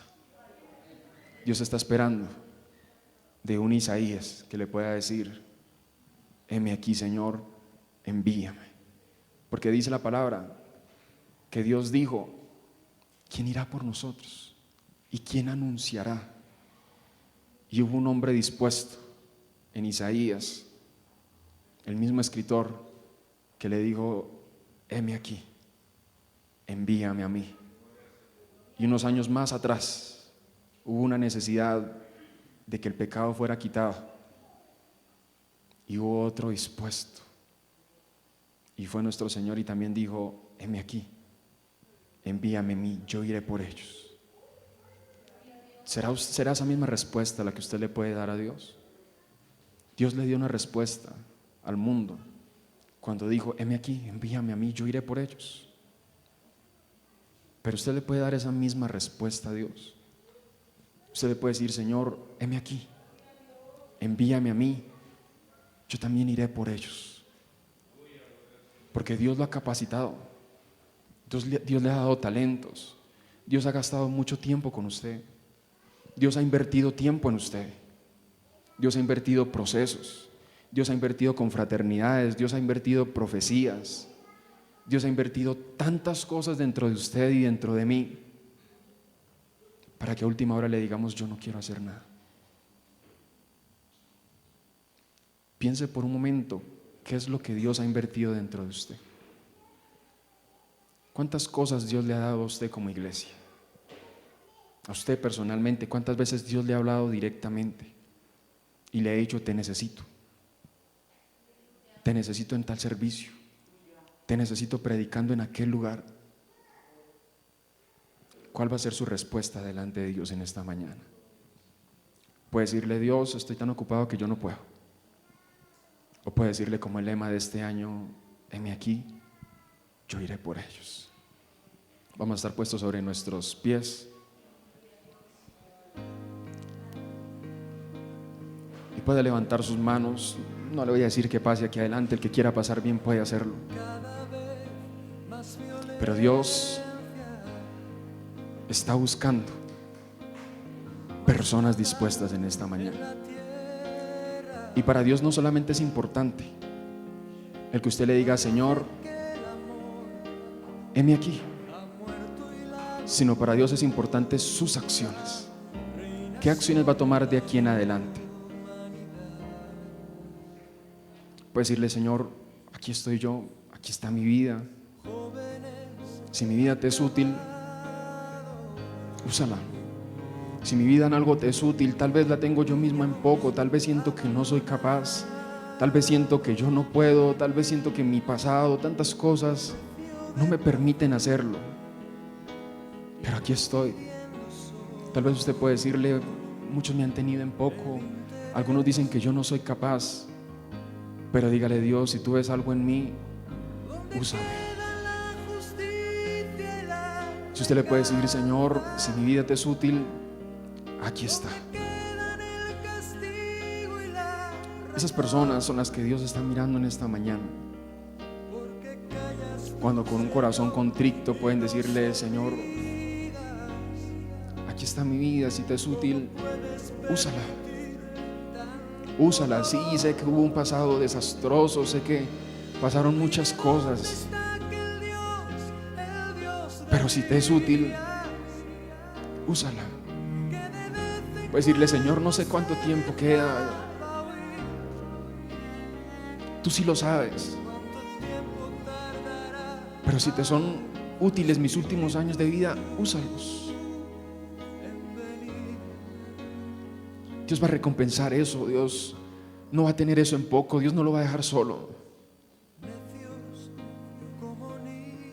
Dios va a recompensar cada uno de sus esfuerzos. Por eso le digo, tal vez usted siente que no es capaz de cumplir esta labor.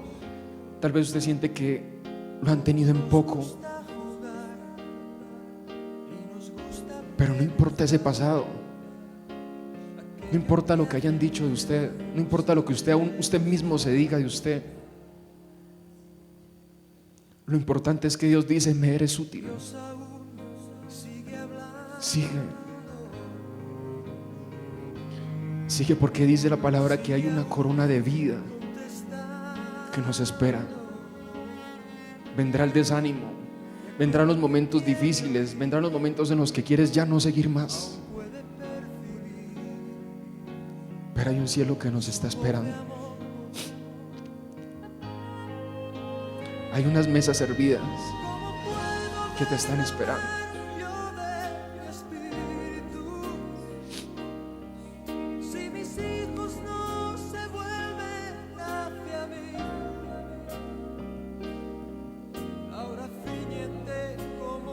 Hay una mesa para ti. Hay una casa para ti. Hay uno que dijo: prepararé moradas para vosotros.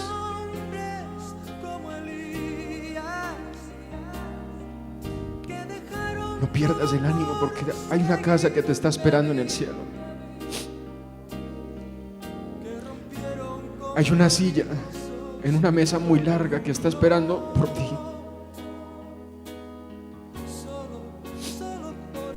Hay un Señor que está esperando una cena contigo, porque dijo que no volvería a ver esa santa cena, sino que hasta que estuviéramos con Él en el cielo.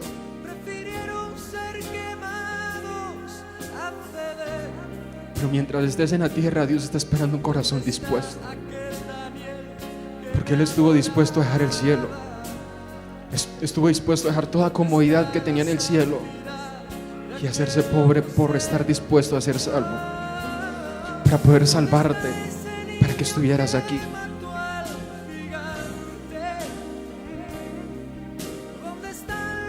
Si vienen los momentos difíciles, si vienen los momentos graves, aquí hay un Dios que te acepta nuevamente. Ahí es donde estás y tal vez te sientes mal con Dios. Dile: Señor, perdóname. Dígale: Señor, ayúdame. No quisiera quedarme.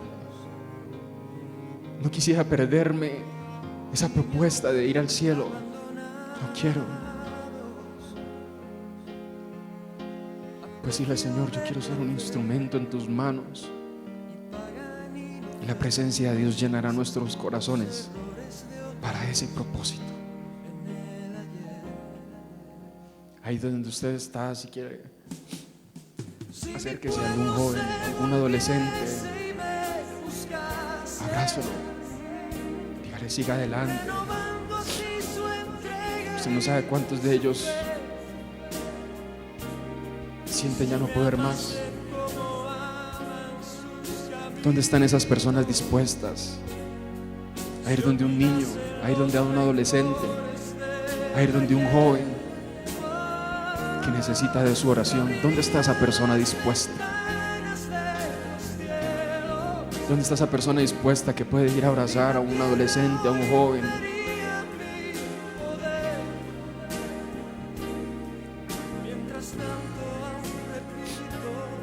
Tal vez dentro de ese corazón hay tantos prejuicios. Hay un corazón que dentro de sí mismo dice: yo ya no sirvo para esto. Corazones que están diciendo: ¿en qué momento me voy a ir de aquí? Pero usted es ese instrumento útil que Dios necesita.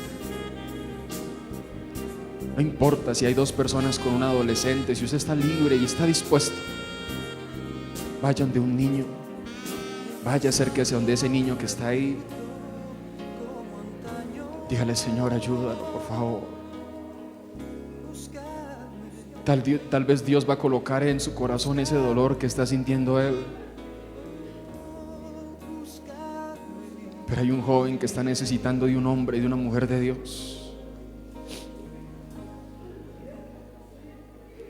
Un hombre, una mujer que puede buscar de Dios.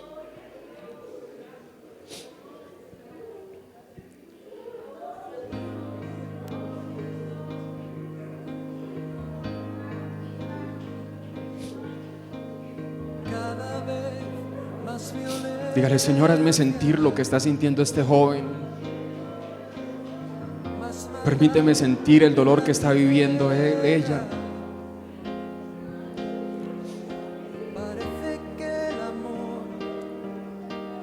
Porque tal vez muchos de ellos llegaron hoy diciendo: ¿cuándo será el momento en que me voy a ir de este lugar? ¿Cuándo será el momento en que me voy de aquí? Pero Dios todavía tiene un propósito contigo, joven. Dios todavía tiene un propósito contigo, adolescente, un propósito que no ha terminado. Y Dios necesita llevarlo a cabo. Dios necesita que todavía perseveres. Dios necesita que todavía sigas, joven. Joven, dile a Dios, dile adolescente: Señor, llena mi vida de tu presencia. Dígale: Señor, marca mi vida con tu presencia. Marca mi corazón con tu presencia. No me permitas seguir igual. No permitas que mi vida acabe igual. No me permitas hacer pasar este año sin tu presencia. Dígale: Dios, marca mi corazón, marca mi vida. Que mi corazón sea marcado por tu presencia.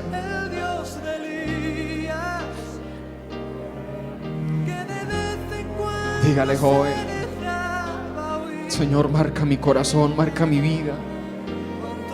Séllame con tu espíritu. Que mi vida tenga la marca de tu espíritu. Y en medio de tu oración, joven, Dios va a ministrar tu corazón. En medio de tu oración, en medio de tus lágrimas, Dios ministra tu corazón y tu mente.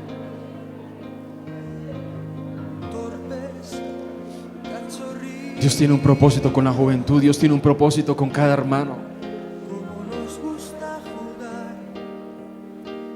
Dígale: Señor, anima a este adolescente. Dale fuerzas a este adolescente. Dale fuerzas a este niño.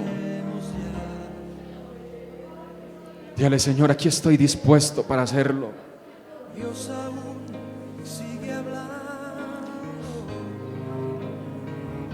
Y dice la palabra que a causa de la unción los yugos se pudrirán. Dígale: Señor, llena a estos jóvenes, llena a estos adolescentes de tu unción, para que se pudran los yugos, para que se marquen los corazones y sean jóvenes diferentes.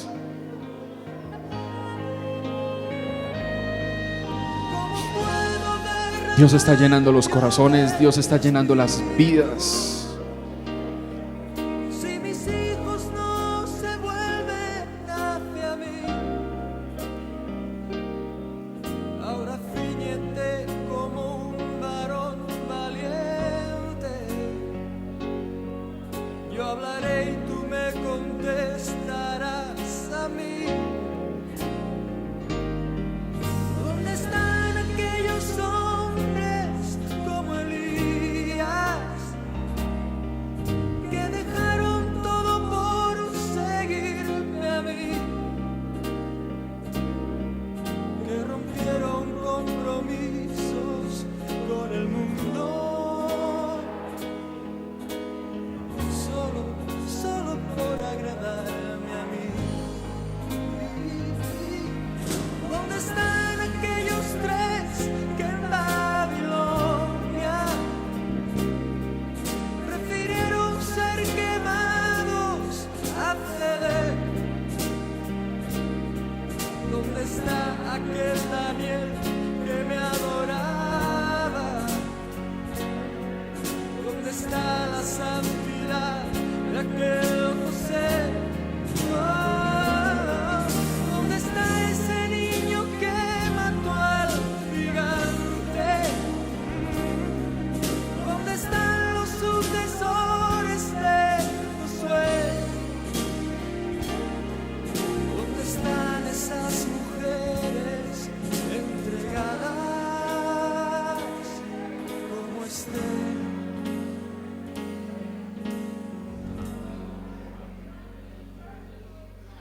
Jóvenes acabados,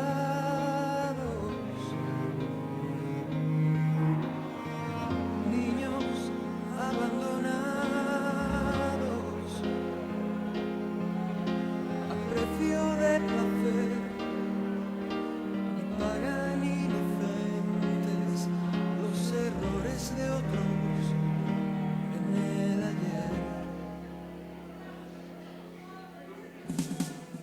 Si mi pueblo se volviese y me buscase, renovando así su entrega y su fe, si me amase como aman sus caminos, si olvidase los rencores del ayer, yo abriría las ventanas de los cielos y la tierra hoy vería mi poder. Puedes decirle a Dios, Aún repito, aquí estoy, mi vida te es útil. Úsame en este tiempo.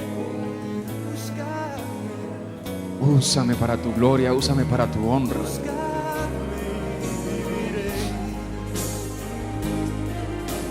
Ese es el propósito de Dios en esta mañana. Que sepas que tu vida es útil todavía. Que debes perseverar porque te espera una corona de vida. Y que sepas, iglesia, que hay una necesidad que tal vez no te habías dado cuenta.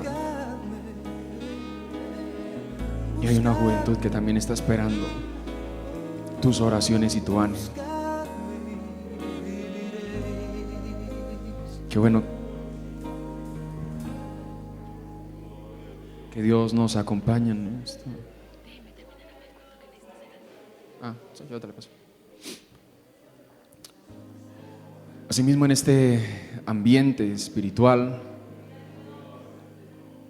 quisiera que levantaran las manos todo aquel que vino por primera vez a este lugar. Quiero que pueda levantar su mano allá desde donde está.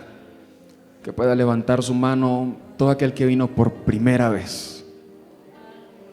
También pueden tenerla levantada aquellos que vinieron por primera vez a este lugar.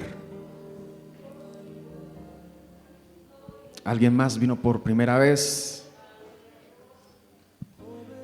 Amén. Con los que están con su manita levantada. Muchos a veces se preguntan, bueno, ¿y ustedes por qué lloran? ¿Por qué pasa tantas cosas?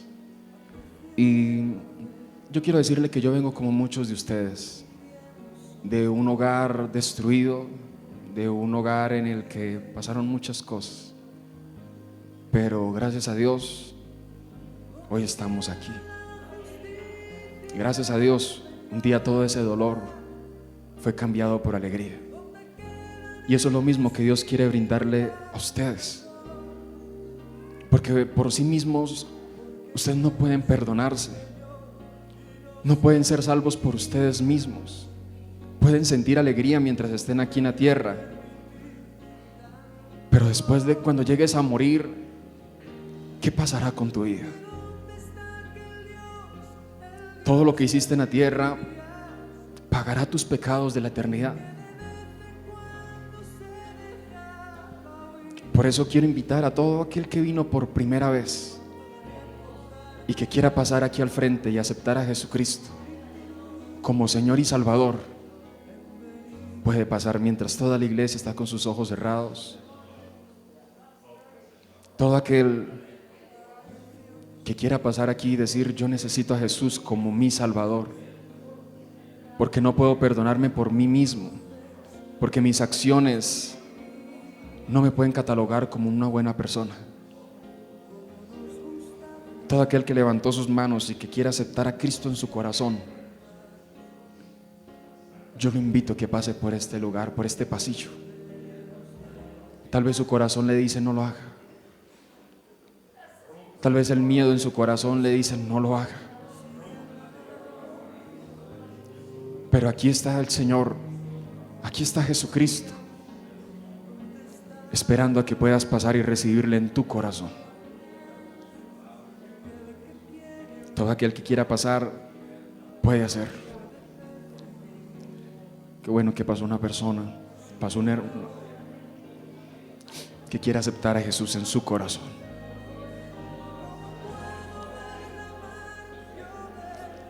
¿Me recuerdas su nombre, por favor? Yudexi, hermana Yudexi. Yudexi, quiero decirte que muchos años atrás le fallamos a Dios. Y si miramos nuestro pasado, no es un pasado muy bueno que digamos. Y si le paso el micrófono, creo que no se sentiría muy feliz de contarnos su pasado, como yo tampoco me sentiría así de contar el mío. Y tal vez a veces sentimos perder la felicidad y que ya no hay una esperanza. Y a veces pasa por nuestra mente el perder la vida o hacer otras cosas. Pero Cristo vino en esta mañana por usted, para decirle que Él es suficiente en su vida, y que aquello que usted no es capaz de perdonarse y que los hombres no le perdonarían, Él está dispuesto a perdonar y a hacer de usted una nueva persona. Yo le invito a que repita esta oración conmigo mientras cierra sus ojos. Le puede decir: Señor Jesús, te pido perdón, perdón por mis faltas, perdón por mis pecados. Aquellos que están en las sillas y no pasaron pueden decirle: Señor, perdona mis pecados. Tú conoces mi pasado, tú me conoces desde antes de nacer, y no hay quien perdone mis faltas. Por eso acudo a ti, para que tú me perdones, para que tú hagas de mí una nueva criatura. Perdóname, límpiame con tu sangre, santifícame y lava mis pecados. Puede levantar sus manos y decirle: gracias, porque ahora soy parte de tu iglesia. Gracias, Señor, porque ahora hago parte de tu iglesia que has salvado. Permítame orar por usted. Mientras la iglesia extiende sus manos, vamos a orar por nuestra hermana. Señor y Padre eterno, te damos gloria, honra y alabanza a ti, Dios mío. En esta mañana, Dios mío, te presento la vida de mi hermana, Señor. Persona que tú has salvado, persona que tú has limpiado, redimido. Dios mío, en el nombre de Jesús yo te pido, Señor, que rompas las cadenas, los yugos, las ataduras que el enemigo trae sobre su vida. En el nombre de Jesús rompe todo aquello, Señor, que le ata, toda obra del enemigo, Señor, en el nombre de Jesús, que pueda ser libre. Y te pedimos que la presencia de tu Espíritu pueda venir sobre su vida en el nombre de Jesús. En el nombre de Jesucristo pedimos que le santifiques, limpies, purifiques. Escribe su nombre en el libro de la vida, y que ella también pueda estar, Señor, en aquellas moradas que tú has preparado para aquellos que creyesen en ti. En el nombre de Jesús, ayúdale a perseverar en tu palabra y en tus caminos. En el nombre de Jesús te damos gracias.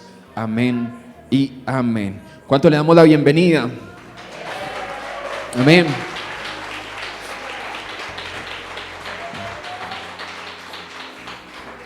Le podemos dar la bienvenida a la casa de Dios, porque un día nos encontramos, si no es igual, como que peor.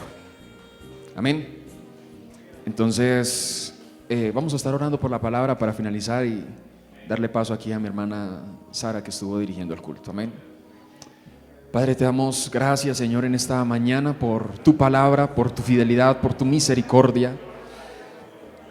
Gracias por ayudarnos, gracias porque tú has sido fiel y justo. Tú has sabido bien qué hacer, Señor, y te agradecemos por eso. Te damos gracias por tu palabra, por la adoración, por la alabanza que hemos podido presentar delante de ti. Asimismo, Señor, al ir a nuestra casa, al salir, guárdanos, que tu palabra siga morando en nuestro corazón, que las aflicciones de este mundo no ahoguen tu palabra. Te lo pedimos y te damos muchas gracias por tu palabra. Amén y amén.